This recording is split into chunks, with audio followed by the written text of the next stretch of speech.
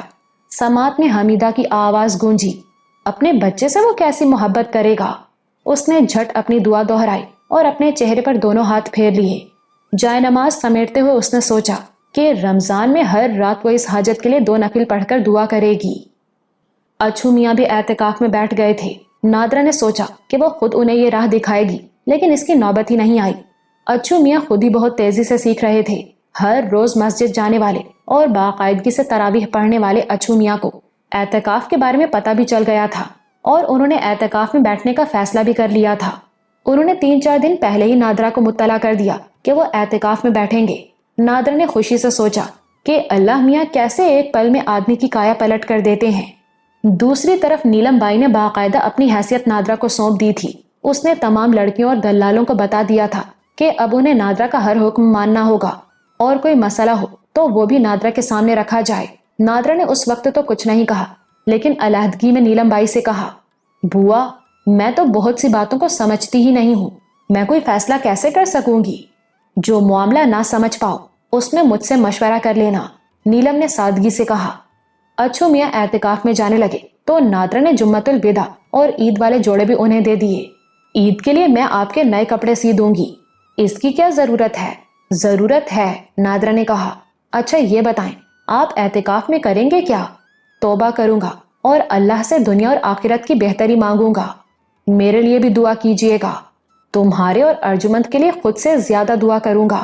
ان کے جانے کے بعد نادرہ نے کاسو کو بلوا لیا۔ کاسو آیا تو حیران تھا، کیا بات ہے بھائی؟ اپنے لیے وہ لفظ نادرہ کو اچھا نہیں لگا، لیکن بہرحال وہ اس کے لیے طاقت کا مظہر تھا۔ اچھو میاں اعتکاف میں بیٹھے ہیں، اس نے کہا۔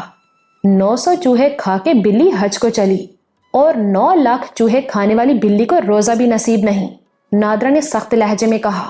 کاسو، اچھا یہی ہے کہ تو تمیز سے بات کرنا سیکھ لے۔ اس بازار میں طوائف مشکل سے ملتی ہے، لیکن تجھ جیسے تو ٹکے میں 4 ملتے ہیں۔ کاسو ڈھٹائی سے ہنسنے لگا۔ تم تو برا مان گئی بھائی جی، اب اچھو میاں مسجد میں جا بیٹھے تو مجھے کیا؟ یہ کہو کہ میرے لیے کیا حکم ہے؟ تجھے ہر روز اچھو میاں کو سحری اور افطاری پہنچانی ہوگی۔ کاسو کا تو دم ہی نکل گیا۔ لو، بڈھا میری نیند کا دشمن ہو گیا، وہ بڑبڑایا۔ کچھ کہا تو نے؟ کچھ نہیں بھائی جی، میں کہہ رہا ہوں کہ جو حکم تمہارا میں آ جاؤں گا۔ رمضان کے وہ آخری 10 دن نادرہ کے لیے بڑی مصروفیت کے تھے۔ اسے ارجمند اور اچھو میاں کے لیے کپڑے بھی سینے تھے۔ پھر رمضان کی اپنی مصروفیات بھی ہوتی ہیں، مگر رات تو اس کی اپنی ہوتی تھی اور رات کو وہ اللہ سے باتیں ضرور کرتی تھی۔ نیلم بائی سے عہد کرنے کے بعد سے وہ بہت بے چین اور بوجھل تھی۔ وہ فیصلہ اس کے لیے بوجھ نہیں تھا۔ جتنی بار بھی اس نے اس کے بارے میں سوچا وہ اسی نتیجے پر پہنچی کہ اس کے سامنے کوئی دوسرا راستہ نہیں تھا۔ وہ یہ فیصلہ نہ کرتی اور نیلم بائی کوئی روایتی قدم اٹھاتی تو وہ اس کے اپنے لیے بھی سختی کا معجب ہوتا اور ارجمند کے لیے تو نہایت مخدوش ثابت ہو سکتا تھا، جبکہ اس فیصلے میں دونوں کے لیے بہتری تھی۔ اس کے لیے اس اعتبار سے کہ وہ محکوم نہ رہتی، وہ آزاد ہوتی اور بڑی حد تک گناہ آلود راتوں سے بچ سکتی تھی، اور ارجمند کے لیے تو بہتری ہی تھی، وہ اسے مکمل تحفظ فراہم کر سکتی تھی۔ بس بوجھ یہ تھا کہ اللہ کی رحمت سے ارجمند کے یہاں نکلنے کا سامان ہو جاتا، تب بھی اس کے لیے آزادی نہیں تھی۔ اس کی آزادی صرف موت میں تھی، لیکن وہ عہد کر چکی تھی کہ نہ کوٹھا چھوڑے گی نہ خودکشی کرے گی۔ ارجمند کے لیے وہ قلب اور روح کی گہرائیوں سے کسی معجزے کی دعا کرتی تھی، اللہ کسی کو معتبر بنا کر بھیج دے جو اسے یہاں سے نکال کر لے جائے اور اسے ہر طرح سے عزت کی زندگی دے۔ ارجمند کی پچھلی بار کی باتوں سے اسے خوف آیا تھا۔ اسے لگتا تھا کہ وہ پاگل پن کی طرف بڑھ رہی ہے۔ یہ کہنا کہ اللہ میاں اس سے باتیں کرتے ہیں اور وہ ان کی آواز سنتی ہے، یہ کوئی نفسیاتی مرض ہی ہو سکتا تھا۔ دوسری طرف اس کم عمری میں اس نے اوتار سنگھ کو اپنے دل کا روگ بنا لیا تھا۔ خیر، اچھی زندگی ملے تو ٹھیک ہو جائے گی وہ رات کی تنہائی اور تاریکی میں گڑ گڑا کر اللہ سے ارجمند کی بہتری کے لیے دعائیں کرتی رہتی، مگر اس کی تسلی نہ ہوتی اور آخر میں وہ تڑپ کر اپنے لیے دعا کرتی، اے اللہ، ارجمند کو یہاں سے نکالنے کے بعد مجھے بھی یہاں نہ رہنے دینا، مجھے موت دے دینا میرے رب، کیونکہ میں خود سے تو یہاں سے نکل نہیں سکتی اور مجبوری ختم ہونے کے بعد میں یہاں ایک پل بھی نہیں رہنا چاہتی، سو موت دے دینا میرے اللہ۔ اسے خیال آتا کہ یہ وہ برا کر رہی ہے، کہیں اللہ ناراض نہ ہو جائے۔ اس نے کہیں پڑھا تھا کہ اللہ نے آدمی کو موت کی آرزو کرنے سے منع فرمایا ہے۔ پھر وہ سوچتی کہ اللہ عالم الغیب ہے، سب جانتا ہے، اپنے بندوں کی ہر حالت، ان کی مجبوریوں سے واقف ہے۔ انسانوں پر ایسا وقت بھی تو آتا ہوگا جب دنیا اور آخرت دونوں کی بہتری کے لیے اس کی موت ناگزیر ہو جائے۔ ایسے میں آدمی موت کی آرزو کے سوا اور کیا کر سکتا ہے؟ اور اس کے دل کو یقین تھا کہ وہ ایسی ہی صورتحال سے دوچار ہے۔